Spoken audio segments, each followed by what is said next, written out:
Um grande filósofo disse uma vez que entre os mais fortes estão aqueles que nasceram com um dom e aqueles que trabalham duro.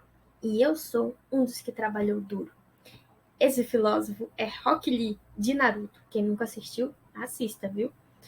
Eu tô aqui hoje gravando esse vídeo para provar que realmente, para a gente alcançar um objetivo, alcançar uma meta, nós precisamos nos esforçar e trabalhar duro.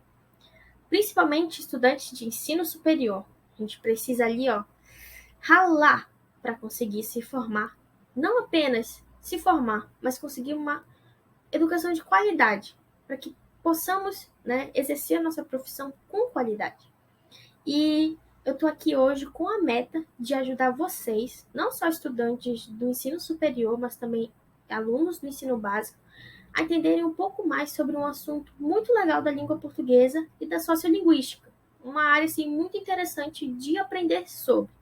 E esse assunto são as variações linguísticas. O meu nome é Bia, eu sou professora de português e eu espero de verdade que você consiga compreender um pouquinho mais do assunto com essa aula de hoje. Então, vamos lá. Para começo de conversa, a gente precisa entender o que são as variações linguísticas. Segundo Marcos Bani, que é um teórico que estuda as variações linguísticas, o termo variação ele vai se aplicar a uma característica das línguas humanas, que faz parte de sua própria natureza, a heterogeneidade. Ou seja, uma língua ela não é homogênea, ela não é imutável, ela vai estar em constante mudança e vai ser bem heterogênea.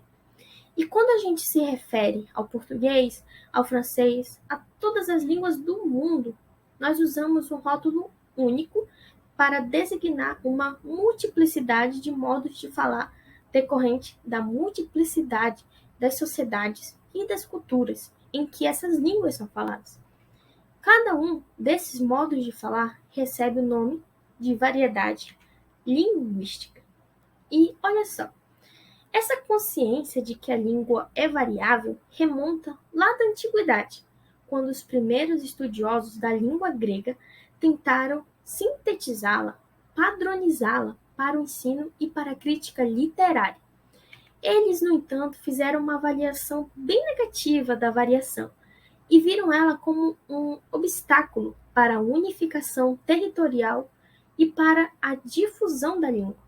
E foi nessa época, por volta do século III a.C., que surgiu a disciplina chamada gramática, que é o terror de todo mundo, não é? Dedicada explicitamente a criar um modelo de língua que se elevasse acima da variação e servisse de instrumento de controle social por meio de um instrumento linguístico. E a consequência cultural desse processo histórico é que o termo língua passou a ser usado no senso comum, no senso geral, para rotular exclusivamente esse modelo idealizado, literário, enquanto todos os usos reais, principalmente os falados, os quais não tinham registro escrito, acabaram sendo lançados à categoria do erro. E com os avanços das ciências da linguagem, com os estudos da linguagem, essa visão acabou sendo abandonada, graças a Deus.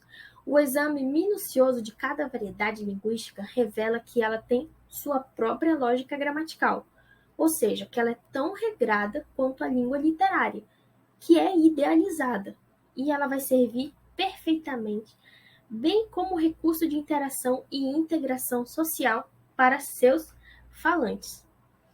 E dentro dessa questão da sociolinguística e das variedades linguísticas, nós temos uma questão bem polêmica, mas que é muito importante para que a gente converse, para que a gente entenda ainda mais da sociolinguística e da importância da valorização das variações linguísticas, que é o preconceito linguístico. Segundo Bani, o Marcos Bani, lá em 1999, ao escrever o livro Preconceito Linguístico, o que é, como se faz, ele vai dizer para a gente que o preconceito linguístico é todo juízo de valor negativo às variedades linguísticas de menor prestígio social. Porque, querendo ou não, a língua e a linguagem estão ligadas ao prestígio social. Pessoas que possuem domínio da língua, que normalmente são pessoas mais abastadas, que possuem melhores condições financeiras, acabam tendo esse domínio e a língua, o uso da língua é associado ao prestígio social. E não é assim que acontece. As variedades linguísticas de pessoas de outras classes sociais mais baixas, devem sim ser valorizadas e são tão importantes quanto a norma culta. Porque essas variações, elas são parte da cultura de um país. E principalmente nós brasileiros deveríamos ter honra, orgulho das variações do nosso português. Porque são essas variações que também formam a nossa cultura e o nosso jeito de ser. E dentro das variações linguísticas ainda nós temos, 4 classificações. A primeira delas são as variedades regionais, geográficas ou diatópicas. Essas variedades linguísticas sofrem forte influência do espaço geográfico ocupado pelo falante. E em um país com dimensões territoriais continentais como o Brasil, elas são extremamente ricas, como a gente acabou de falar, tanto em número quanto em peculiaridades linguísticas. Alguns exemplos de variedades regionais ou diatópicas. O primeiro deles é o sotaque, que é um fenômeno fonológico. Quem é que não reconhece um carioca ou um paulista pelo sotaque, não é mesmo? E o regionalismo, que é um fenômeno ligado ao léxico, ou seja, ao vocabulário, e vai consistir na existência de palavras ou expressões típicas de determinada região. Deixa eu dar um exemplo bem interessante e que pode assustar quem não é aqui do Amazonas.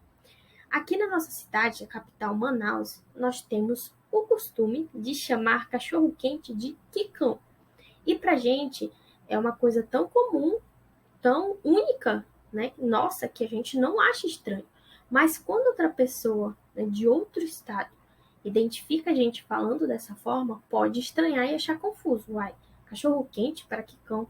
Pois é, mas calma lá, que tem uma história por trás. Só que isso é coisa para outro vídeo. A segunda classificação é a das variedades sociais ou diastráticas. Essas variedades linguísticas que não dependem da região em que o falante vive, vai se tratar ali dos grupos sociais em que esse falante está inserido, ou seja, das pessoas com quem ele convive. Inclui fatores como profissão, classe social, nível de escolaridade, esporte, tribos urbanas, idade, gênero, sexualidade, religião e etc. Mas espera aí, Bia, eu não estou entendendo o que você quer dizer. Quer dizer que um esportista não vai falar ali no seu grupinho do skate, por exemplo, como um surfista fala com seus amigos do surf. Eles vão ter gírias ou jargões, né, próprios. Os jargões eles já estão mais ligados ali às profissões. Por exemplo, termos médicos, termos de direito, entre outros. São próprios dessa profissão. Então, com cada grupo, existe ali uma variedade linguística, que são gírias, jargões e etc. Agora, a terceira, que são as variedades históricas ou diacrônicas. São as variedades linguísticas comumente usadas no passado, mas que acabaram caindo em desuso. São percebidas por meio dos arcaísmos, palavras ou expressões que caíram em desuso no decorrer do tempo, que não são mais usadas, normalmente usadas. E essas variedades, elas podem ser encontradas em textos literários, músicas ou documentos antigos. Agora, a última classificação, as variedades estilísticas ou diafásicas. São as variedades linguísticas que surgem da adequação que o falante faz de seu nível de linguagem ao estilo exigido pelo texto ou pela situação comunicativa. Ou seja, calma que eu vou te explicar. O falante ele vai escolher a linguagem que ele vai usar, né, a qual mais se adapta ao ambiente em que ele está participando, em que ele está interagindo. A crônica, por exemplo, ela é um texto cujo estilo exige o uso de uma linguagem coloquial, os artigos científicos, né, e tudo mais. São as dissertações, que exigem do redator um estilo de escrita mais formal. O que eu quero dizer?